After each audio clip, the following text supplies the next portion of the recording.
Então, bem-vindos, bem-vindas a mais um podcast Descompressão Corporativa. Hoje nós vamos bater um papo aqui com a Tami Marchiori, que é psicóloga, neuropsicóloga, que vai nos ensinar bastante sobre comportamento, também sobre inteligência emocional. Então, muito bem-vinda, obrigada pelo seu tempo, de você estar aqui com a gente. Obrigada, é um prazer estar aqui. Então, eu tenho acompanhado você, visto você e gostei muito da forma que você fala de uma forma muito simples, muito, né, didática e tal. A gente que trabalha para o mundo corporativo aqui, a inteligência emocional hoje ela é muito requisitada para que a gente lide com todas as pressões do dia a dia, com os impactos das decisões que a gente tem que tomar, com a pressa, com a performance que a gente tem que ter, e etc. Então, para dar conta de toda essa complexidade de ambiente, a necessidade de inteligência emocional ela é muito grande. Como, não sei se você sabe, mas a gente trabalha com um teste de diagnóstico, inclusive de inteligência emocional. Então, eu queria ouvir um pouquinho de você, na coisa mais do consultório, das coisas que aparecem, como que é possível construir, porque o QI a gente nasce com ele, né? Mas a inteligência emocional a gente pode desenvolver. E que Sim. dica você poderia dar para a gente com relação a isso? Sim. Primeiro, a gente tem uma tendência, vamos dizer assim, a separar razão de emoção, como se a gente separasse o QI, né, do QE, que é aquele construto da inteligência emocional, e não é bem assim. A razão e a emoção não são opostos, eles são dois tipos de inteligência, ou melhor dizendo assim, dois aspectos de uma mesma inteligência. Então, vamos dizer que a razão, ela vem sobre o título de inteligência geral, que a gente fala, e daí abrange alguns processos mentais de ordem superior, raciocínio, atenção, percepção, a memória, a linguagem. E as emoções, elas são descritas como a inteligência emocional que vai compreender a percepção dessa pessoa, o processamento imediato dela, a aplicação desse conteúdo emocional, social, enfim. E daí como que, falando de uma forma mais prática, eu gosto de falar para os meus pacientes que a gente não lida com as coisas que acontecem, a gente não lida com os eventos ou situações, a gente lida com a nossa interpretação desses eventos ou dessas situações. Então pensa assim naquele dia que você acordou estressado, você acordou assim, daquele jeito. E daí na empresa aconteceu alguma coisa, não entregaram aquele relatório que estava previsto. Nossa, você vai ficar fulo da vida, às vezes te tira de si o dia inteiro, você fica com aquilo, fica mal, fica mal-humorado, irritado, mas outro dia, em compensação, você teve uma noite ótima, aquela coisa, foi tudo bem, não entregaram o relatório, você já vai, daqui a pouco alguém entrega, né? Então, assim, o mesmo evento, a mesma situação, e daí a gente vai ter uma tendência, de acordo com vários fatores, a ter uma interpretação diferente. Então, basicamente, a gente fala que o desenvolvimento dessa inteligência emocional é dividido em 3 aspectos, que eu posso explicar depois, mas assim, a gente precisa entender a nossa forma de interpretar certas situações, e muito disso é baseado no autoconhecimento, né? Porque assim, primeiro a gente tem uma emoção. Essa emoção, ela gera um pensamento automático, né? Então, sei lá, eu tô com raiva, uma situação gerou uma raiva. Daí vem um pensamento automático, odeio isso. E daí eu tenho uma reação. Eu ou xingo a pessoa, ou eu saio de perto. Então, a inteligência emocional, ela é muito de sentir essa emoção, entender essa emoção, mas conseguir manejar a reação que a gente tem e o pensamento que a gente tem. Porque a gente não consegue brecar a emoção. Alguém vai e chuta seu pé. Você não consegue brecar essa emoção que vai vir. Mas o que você vai fazer... Não, continua, por favor. Não, é isso mesmo, pode falar. Assim, a gente às vezes pensa, por exemplo, se eu penso que você é muito simpática, eu tenho uma emoção com relação a você, certo? E aí também vou ter um comportamento. Então, essa questão às vezes pode vir de como eu te vejo, né? Como você falou, que tem a ver com com a reação de como eu estou interpretando aquela situação, e aí, dependendo de como eu interpreto, ou seja, de como eu vou pensar a respeito disso, eu vou ter uma emoção. E aí eu vou me comportar e reagir. né? Isso.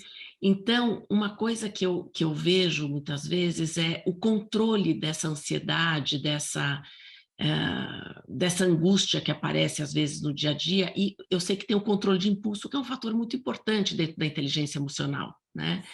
Sim. Eu não sei se você tem alguma dica, alguma coisa que você queira falar dessa parte de quando tem um impulso, o, além dessa coisa de contar até 10, deixar para amanhã, o que a gente poderia sugerir? Tá.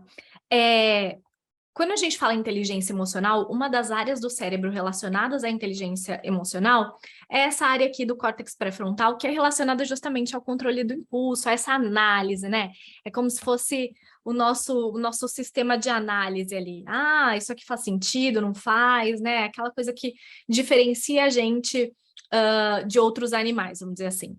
Só que você falou uma coisa importante antes de perguntar do impulso, que é o estresse do dia a dia, às vezes aquele sentimento mais deprimido, que não necessariamente seja uma depressão, a ansiedade. O que que acontece?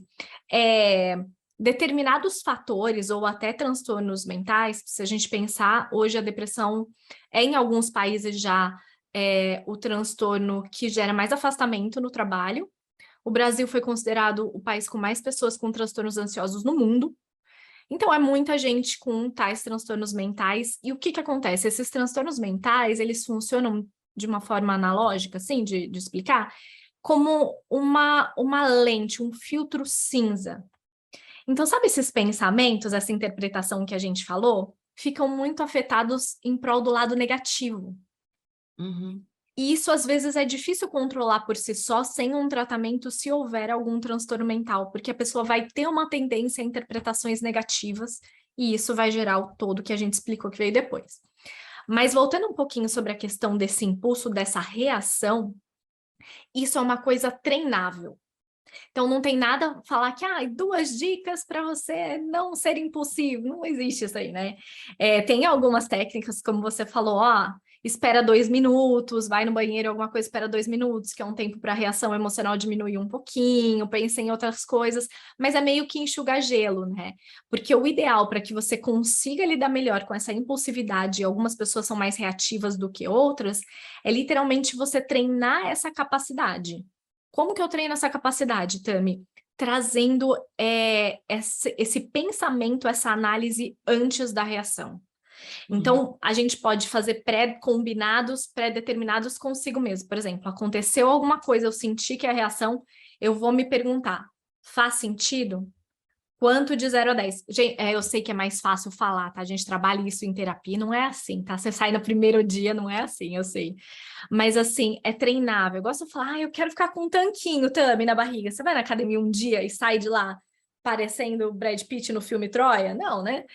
É mais ou menos isso que acontece com o nosso cérebro, mas um fator treinável de você realmente conseguir um tempo hábil para sua reação emocional diminuir e você conseguir avaliar aquilo antes de reagir. Lembrando que a nossa reação, ela também é relacionada com associações.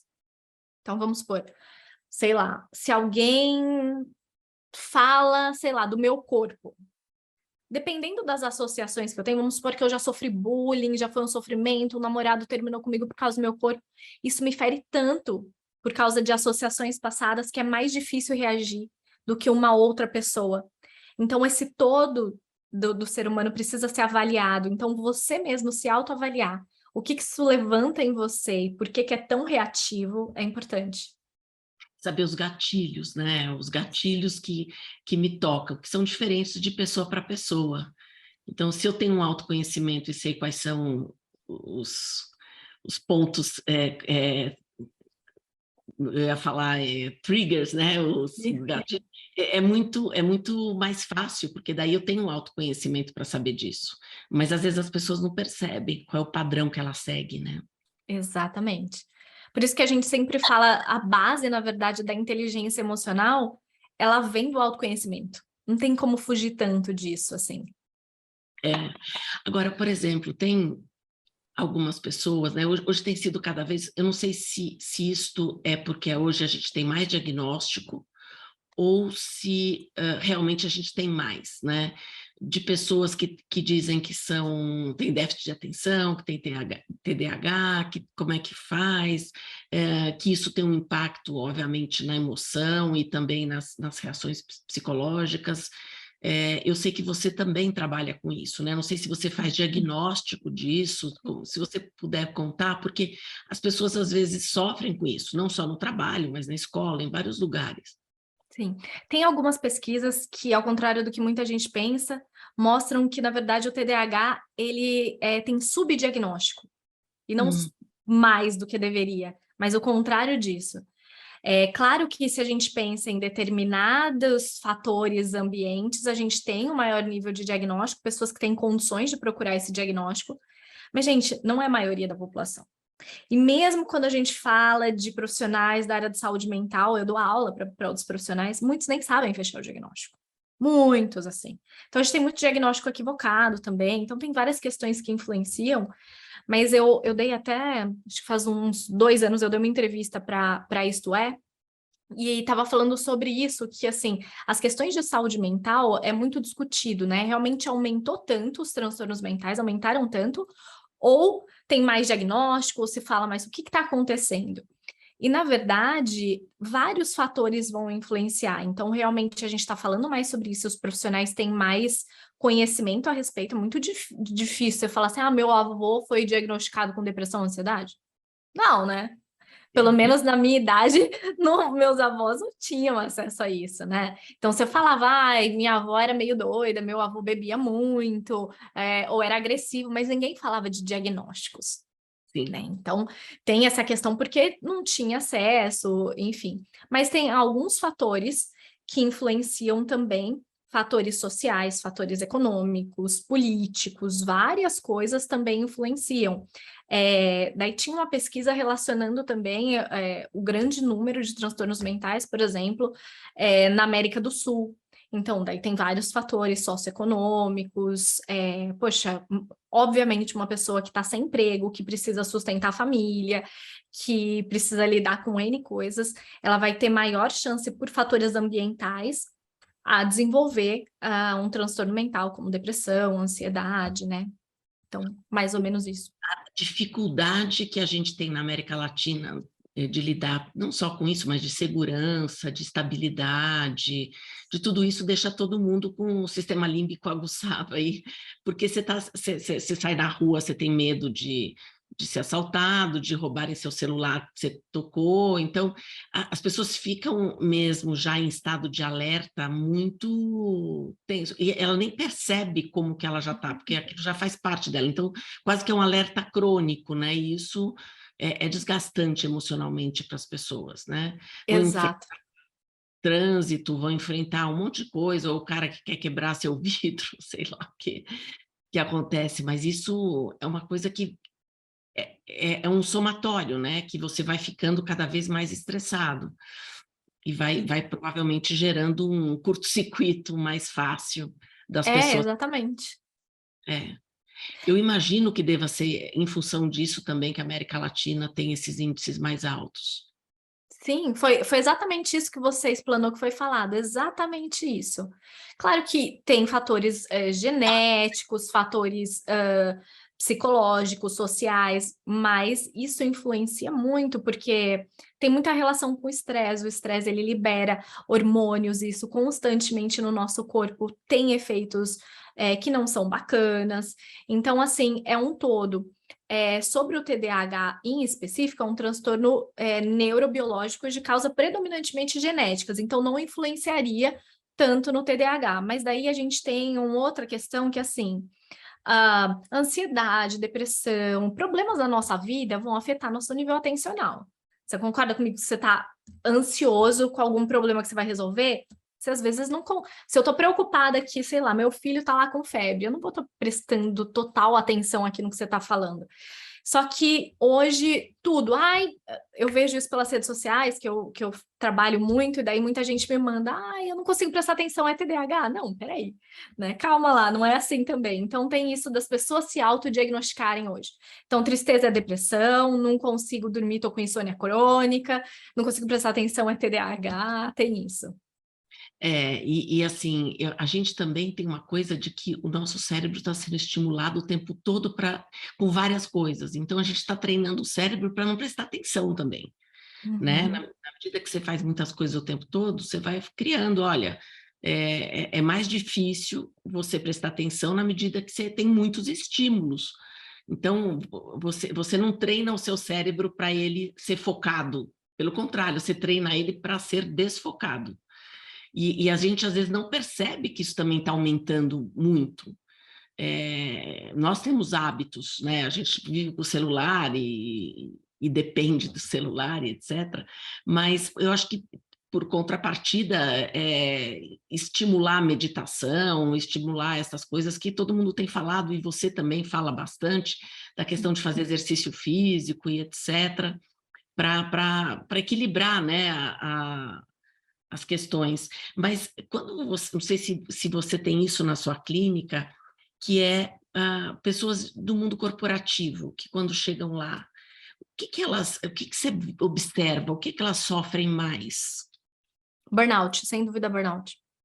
Aumentou muito, aumentou muito. A pandemia, eu acho, uma perspectiva da minha clínica, tá? Não estou falando de pesquisas gerais que eu teria que dar uma olhada, uma perspectiva, assim, da minha clínica. Principalmente em relação às mulheres, tá? E daí tem uma pesquisa, que as pessoas mais afetadas pelo isolamento, depois os profissionais de frente, né, os médicos, enfermeiros que atenderam lá, foram as mães. Porque elas têm criança pequena. As mães que trabalham, porque ficou assim, essas mães tiveram que virar professora em casa, tiveram que cuidar das crianças, às vezes tiveram que afastar a pessoa que dava um auxílio, um apoio na limpeza e faziam isso, e tinham que trabalhar ainda em home office. Sim. Né? Então, assim, eu tive da parte corporativa, principalmente em relação às mulheres, mas homens também, mas mulheres muito mais na minha clínica, em quadros de burnout, assim. Muito. E daí o desempenho no trabalho cai, o desempenho como mãe cai, daí essa mulher vem com a autoestima super fragilizada, eu sou uma profissional ruim, eu sou uma mãe ruim, eu sou uma esposa que não consigo dar atenção, minha libido tá lá no chão, e isso eu vi bastante, assim. E aí, qual que era a tua sugestão? Vamos focar em uma coisa de cada vez, né? Porque quando a gente olha macro, chega a dar um desespero. O que que eu faço com a minha vida, com tudo isso que está sobrando? Então, primeiro, reestruturar essa pessoa, pensar em uma rede de apoio, que é essencial, né? Então, tem essa história. Isso acontece em casa, tá? Eu falo, mas na minha casa acontece. Meu marido, eu falo, ai, ajuda a dar banho nas crianças. Ajuda o caramba, né? Ele tá fazendo a parte dele, ele não tá ajudando, né? Então, a gente tem essa dinâmica, então ter essa rede de apoio, seja de marido, mãe, rede de apoio paga, babá, seja o que for. Entender que a gente não tem como dar 100% em tudo. Isso é uma dificuldade do ser humano. Eu quero ser a melhor profissional, eu quero ser a melhor mãe, eu quero... Não tem como. Semana que eu sou muito boa profissional, que eu faço tudo, em reuniões, não sei o quê, eu vejo que vejo que aquela semana eu não saí para brincar com meus filhos, não fiz não sei o quê, às vezes não jantei com meu marido. Semana que eu sou aquela mãe, eu vejo que ficou 500 relatórios por fazer. Então, lidar com isso é muito difícil. Então, é um dos pontos importantes, a gente aceitar os nossos pontos que vão ficar pelo caminho. E organização. Organização é essencial, assim. O que que é prioridade, o que que é urgência. Procrastinação aumentou muito também nos últimos tempos. Pessoal que vem por questões corporativas, a questão de procrastinação, eu acho que se eu fosse falar uma coisa, é muita gente com dificuldade, daí procrastina, na última hora vira urgência, dá aquele desespero, e as pessoas não estão sabendo como não procrastinar. Isso é um ponto também que tem que ser trabalhado, vários pontos, organização, ver a motivação para aquela tarefa. Se você está fazendo uma coisa que é insuportável para você, óbvio que você vai. Procrastinar. Várias questões, assim. É que nem tudo, né? A gente tem que aprender a lidar com... Aí vamos entrar num outro aspecto. Desculpa, eu tô com uma tosse. Sim. Peguei uma gripe enorme e ficou a tosse. Então, é o seguinte... Quando a gente vê o trabalho também, aí eu vou falar um pouquinho da questão de frustração, né? As pessoas têm dificuldade de lidar com frustração. Porque, assim, nada na vida eu tenho 100% de momentos de prazer. Eu tenho que ter momentos, às vezes, que eu tenho de dever, e são coisas que não são tão legais, mas elas fazem parte da vida. Se eu esperar que 100% das minhas atividades do trabalho sejam prazerosas, é mentira, não é verdade isso, né? Então, as pessoas têm que saber lidar com o que não é tão prazeroso, ter maturidade emocional para lidar com isso, saber que faz parte da vida, e como tem coisas também que não. Então, assim, essa coisa da frustração, né, das pessoas, né, inclusive tem aquele livro Nação Dopamina, né, que fala sobre isso. Então, eu queria ouvir de você, né, pela tua experiência, pelo que você tem visto, como que é isso, né, como que ajuda as pessoas a lidarem melhor com a frustração, não desistirem tanto de coisas antes de terminar, sabe? Antes de um projeto, já termina no meio. Está fazendo uma atividade, já vou desistir. E assim vai. Primeiro, a gente precisa entender o que está por trás do comportamento dessa pessoa, que pode ser variável. Então, algumas podem largar no meio porque deixou de ser motivador, deixou de ser legal. Outras, pelo nível de dificuldade, fica difícil, larga. Outras, por um nível muito grande de perfeccionismo. Então, a pessoa, ela precisa tanto que a coisa saia perfeita, e que em um erro, uma coisa ela fica frustrada e ela paralisa naquele foco, naquele erro. Então, várias questões podem influenciar nesse parar, nessa frustração, né? Tanto a frustração consigo, com a função, às vezes uma necessidade de controle muito grande, daí as coisas, obviamente, a gente não tem controle sobre absolutamente nada na vida, praticamente.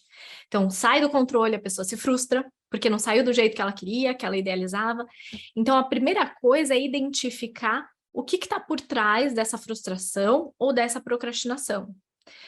E precisa entender o equilíbrio entre o que dá prazer, porque é necessário, a gente precisa de um nível de prazer na vida, senão é muito difícil você manter a tarefa, manter o trabalho, né? Até porque a gente fica muito mais tempo no trabalho do que em casa. Então, você fazer uma coisa que a sua tolerância é muito baixa, aquilo que você não gosta de jeito nenhum, é muito difícil, é muito custoso. Em nível de energia mesmo, vamos pensar assim, sabe videogame antigo que tinha 10 pontinhos, 10 vidas, assim? Vamos fingir que é assim o nosso cérebro. Então, tem 10 pontinhos de energia. Você fazer uma tarefa que não dá prazer, gasta muito mais energia, é muito mais custoso do que você fazer uma coisa que te dá prazer. Sem dúvida, gasta mais energia, é mais frustrante, né? Isso. Então, assim, encontrar esse equilíbrio entre, ok, dá prazer, mas você não viver no mundo da Alice. Não é tudo que vai te dar prazer. Eu brinco, esses dias eu falei com um paciente meu, ó, criança faz o que gosta, adulto faz o que precisa, o que tem que fazer. E é isso, né? Ninguém acorda e fala, yes, agora eu vou escovar meu dente, não vejo a hora. Mas você escova todo dia, porque você sabe que a consequência de não escovar é muito ruim. Então, nem tudo que a gente faz é prazeroso, mas a partir do momento que aquilo vira um hábito, ele fica mais fácil. O nosso cérebro, ele demanda menos energia, ele fica automatizado. Você nem percebe hoje quando você está escovando o dente. Então, algumas coisas que não geram tanto prazer, mas são necessárias, você tem que automatizar. Aos poucos, encontrando sua forma de fazer. Ou não é tolerável para mim, não quero. Procure formas de fazer diferente. Muita gente não sabe, mas eu fiz direito antes. Eu trabalhava na promotoria e era terrível para mim. Eu era péssima. Eu fazia uma petição inicial, era horrível, eu era péssima naquilo, né? E eu não gostava nem um pouco, eu estava no lugar errado ali, né? Então, esse autoconhecimento, novamente, a gente vai chegar nesse conceito de autoconhecimento, é muito importante para você saber o que é tolerável ou não, o que é possível de ser treinado ou não. Porque às vezes a pessoa não sabe como resolver essa questão da frustração, porque ela repete. Então, eu vejo, às vezes, pessoas que ficam sofrendo, que entram num trabalho, ficam um ano e meio, saem ou são mandadas embora e ficam tristes, e aí vai de novo e vai de novo. É um desgaste emocional absurdo isso.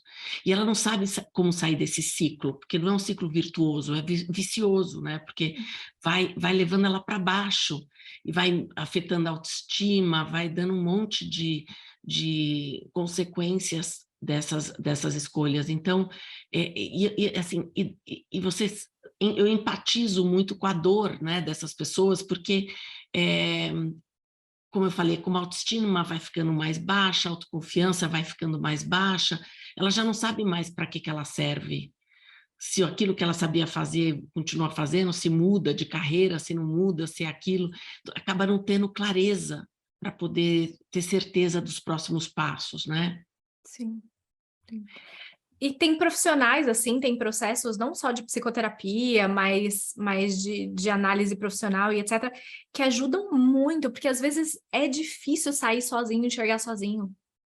É muito bom o que você falou, porque às vezes as pessoas pensam que sozinho vai conseguir, e não tem nada demais pedir ajuda, porque precisa. A gente tem uma forma de pensar que às vezes a forma do outro contribui muito para a gente ver de um outro ponto de vista, de um outro lugar, de tirar a gente daquele lugar que está paralisado, né? E que está Sim. repetindo o comportamento. Muito bom o que você falou, é muito, muito legal mesmo, porque senão... Bom, que você falou dos avós, né? Na época dos avós, eles viam isso como quem ia para psicóloga porque era doido, né? Agora, Sim, ainda bem que já não é assim, sim. já, já é mais aceito, as coisas já são bem melhores, né? Sim. Tem um pessoal mais velho, assim, da minha família que eu dou risada, porque eles juram que eu ganho para bater papo. E ponto final, né? Você ganha para bater papo, eu falo, não, não é isso, eu estudo muito, não, você ganha para bater papo. Mas é exatamente isso. Tem uma questão de perspectiva, né? Se eu pegar, sei lá, essa caneta aqui, e eu perguntar o que que você está vendo, da sua perspectiva, você vai descrever, ah, tem uma parte que está sobressaindo da tampa. Da minha perspectiva, eu vou falar, você vai falar, tem um escrito aqui. Da onde eu estou olhando, eu vou falar, não, não tem um escrito. Sim, Eu não estou vendo isso. Porque tem uma questão muito importante de perspectiva e a nossa fica muito fixada do nosso ponto de vista. verdade. E às vezes a gente não consegue sair, até porque o ambiente ao nosso redor também não nos ajuda a sair, né? Então, às Isso. vezes, você tem que pegar mesmo uma psicóloga para você poder ajudar, ela vai ajudar você a pensar de uma forma diferente, não é que ela vai pensar por você, né? Sim, Ela vai te estimular para fazer isso. exato. Quando você estava falando também de transtornos de personalidade, né? Uhum. Eu acho que tem uma dúvida que às vezes as pessoas ficam, até que ponto a minha ansiedade, a minha angústia, os meus estouros são normais, ou eles já são de um problema de transtorno de personalidade, onde eles são mais patológicos, né? E aí a gente, obviamente, tem que olhar o histórico deles e tal. Mas eu imagino que na sua clínica vocês façam esses tipos de diagnóstico para que a pessoa tenha clareza do que está acontecendo com ela e qual solução poderia ter, né? Sim. É importante diferenciar que, assim, nós temos os transtornos de personalidade, que são alguns. Nós temos transtornos ansiosos, como o transtorno de ansiedade generalizada, fobia social e outros.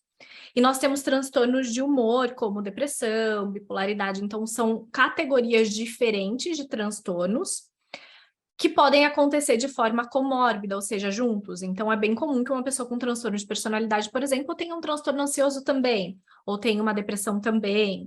Então, isso é comum.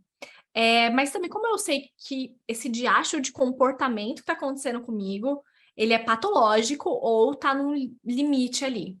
Primeira coisa, não tenta se diagnosticar, mas eu vou dar uma dica bem simples. É o seguinte: se isso estiver causando prejuízo ou sofrimento significativo por um tempo prolongado, uns 6 meses aí. Pô, faz 6 meses que esse comportamento, esses pensamentos, isso que está acontecendo, está gerando um prejuízo, um sofrimento significativo da minha vida, e eu não estou conseguindo lidar com isso. Também isso significa que é um transtorno mental? Não, significa que é um alerta que você tem que buscar um profissional para entender o que está acontecendo.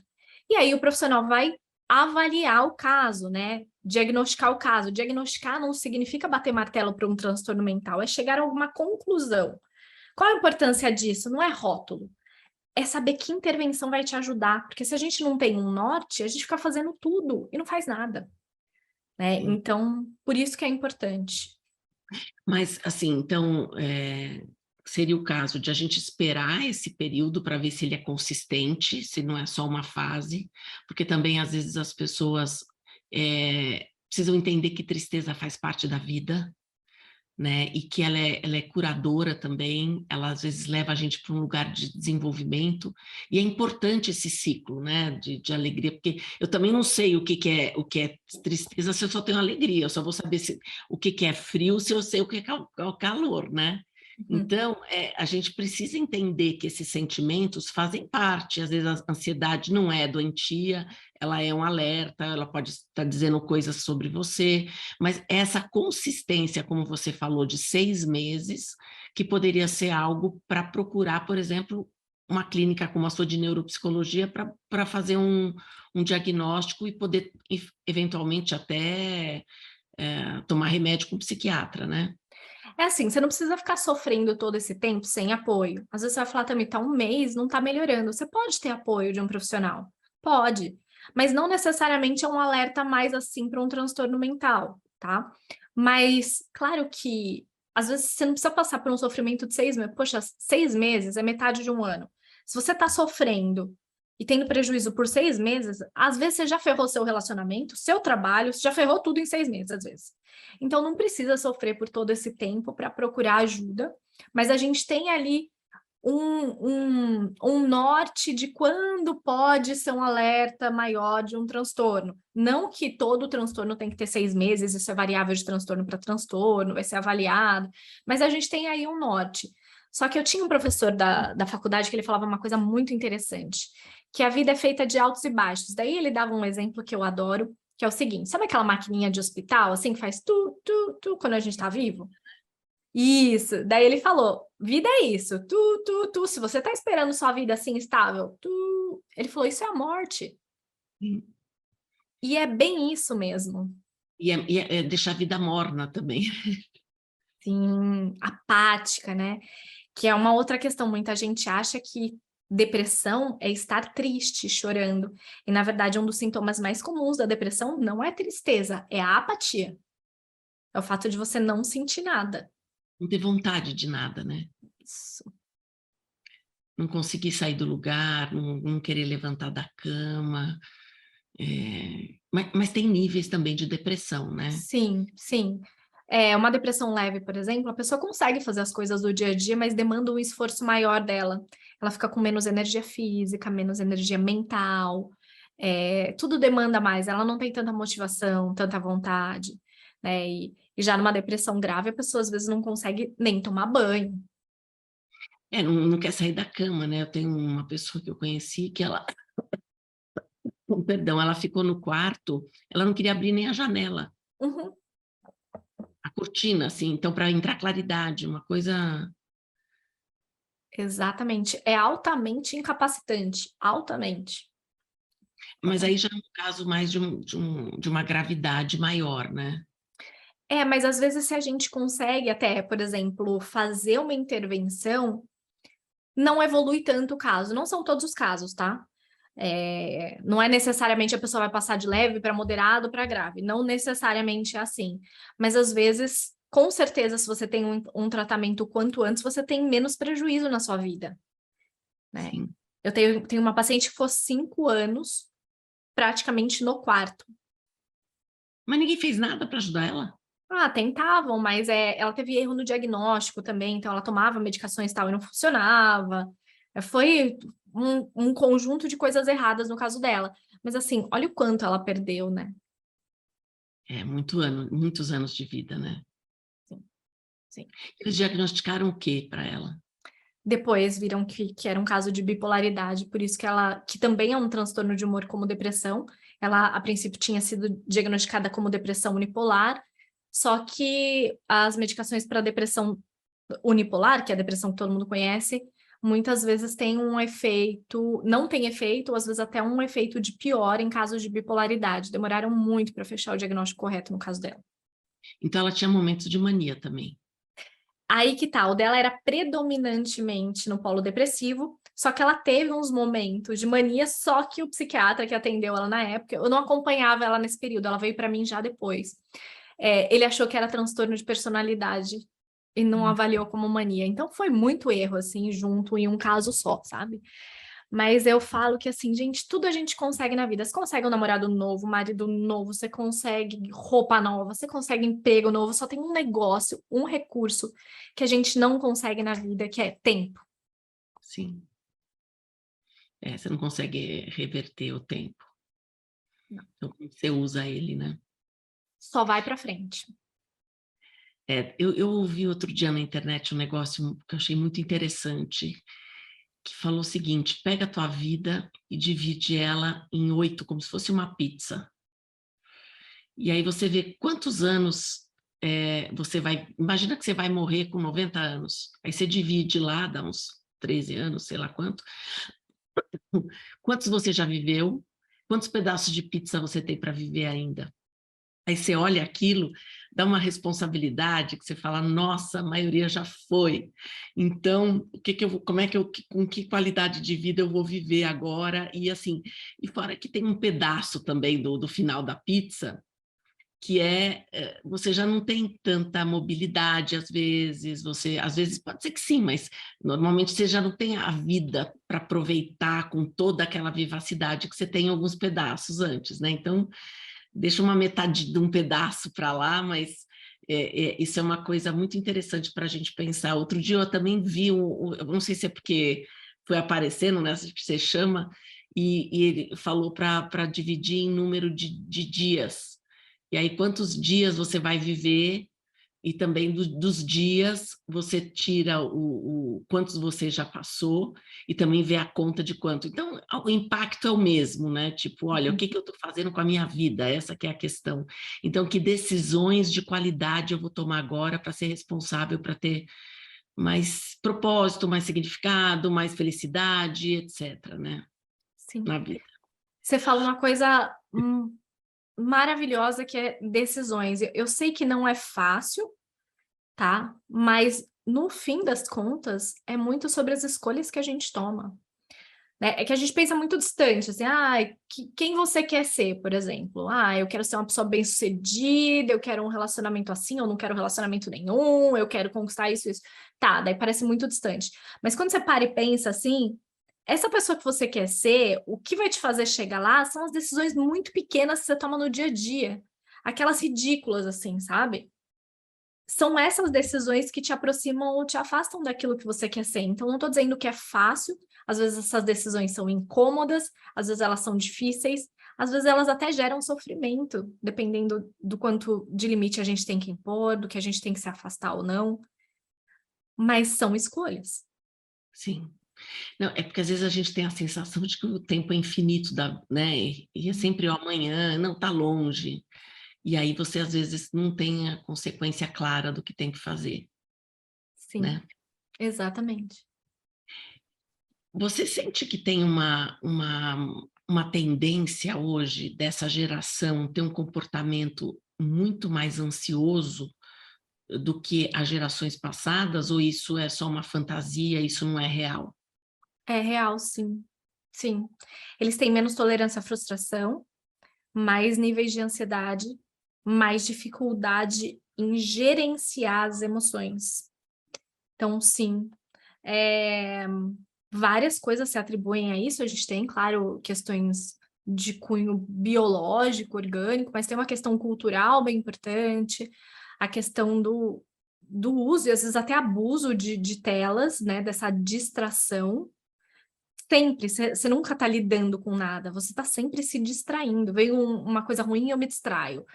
Eu tenho que fazer isso, não, eu me distraio. A gente que eu falo, porque também está acontecendo com as nossas gerações, mas no caso deles mais, eles estão sempre fugindo, né?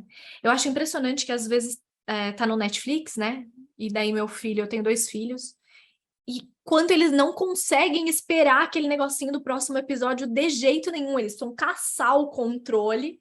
E daí eu fico, meu Deus, eu esperava horas até o outro dia para ver o episódio do Chaves. Eles não têm mais essa capacidade. Tem uma pesquisa muito interessante que fala de como está a nossa capacidade para lidar com o ócio. E daí, eu não lembro exatamente a pesquisa, mas resumindo muito, eles colocaram algumas pessoas num lugar ocioso, sem ter nada para ver, nada para fazer e etc. E as pessoas só tinham uma opção de ação, que era se dar um choque. Muitas pessoas se deram o choque. A maioria das pessoas, eu não lembro a porcentagem, mas a maioria se deu o choque. Só para não lidar com o ócio. Nossa Senhora. E você vê, a gente não consegue mais. Ninguém fica numa fila sem pegar o diacho do celular mais. Você não consegue Verdade. estar na fila, esperar na fila. Não está presente, né? Não tem uma presença. Não consegue Isso. estar num lugar inteiro. Uhum. Está sempre cindindo com alguma outra coisa, distraindo.